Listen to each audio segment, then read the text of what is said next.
Welcome to this week's video. I thought I would do something a little fun and answer some of the more common questions that I see you guys leave on my social channels. First question we have is from Amira. And this is a great question. You're absolutely right. It is a rabbit hole. My advice to you is don't chase tools, specifically chase categories. So if you could learn one tool in each of these buckets. First bucket is an AI assistant. That could be Claude or ChatGPT. The second bucket, I think, would be a scheduling or automation tool, something like Zapier. I don't know if you can hear that. There's a kid outside my apartment having an absolute meltdown. And bucket 3, whatever AI features are built into tools already that your clients use. So AI tools are on Canva now. Canva now connects to Claude. There's really good AI within Notion. Even Google Workspace already has AI tools built in. They're all really good. I would say that clients aren't hiring you to know different 50 tools like an expert. They hire you to solve problems. And if you can solve their problems within the 3 or 4 tools that you already know how to use really well, then you are golden. Question 2, all about credibility docs and portfolios. This is a great question. It really made me think. And if I had to pick one, I would say portfolio.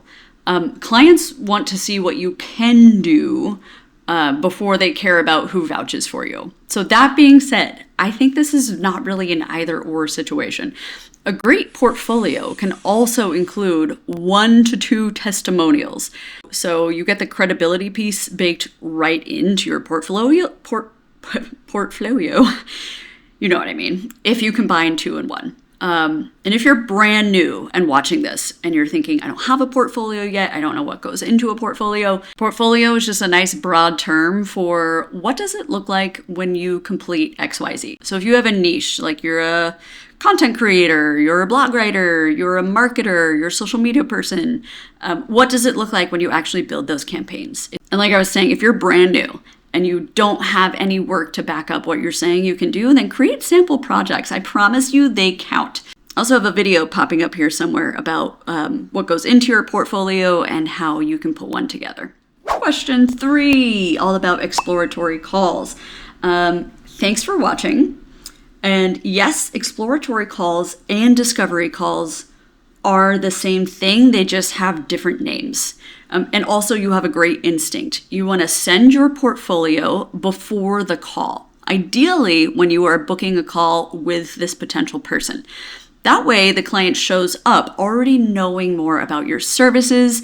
And this is really important because your discovery call should be talking about their needs instead of pitching yourself. Pitch calls should actually feel like a more casual conversation instead of a presentation, because you want to focus most of your time talking about their problems, their needs, making them feel seen and heard and supported.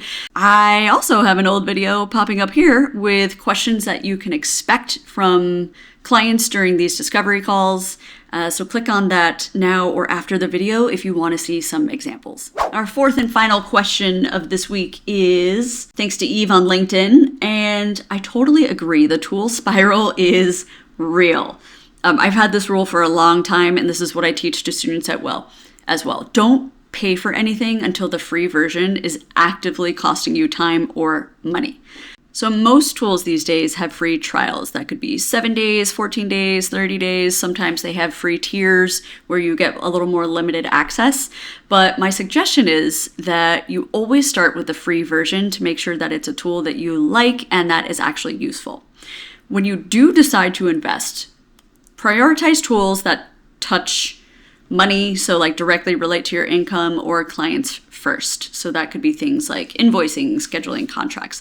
Those types of tools pay for themselves really fast. And anything else can wait until your clients justify it. And I just want you to remember this. If a client demands that you use a particular tool that they are also using, then they should pay for it and give you access. That's just a general rule of thumb that I think you should keep in your back pocket. All right, so keep your questions coming. I love them. That's all I have for you guys this week, and I will see you guys on next week's video.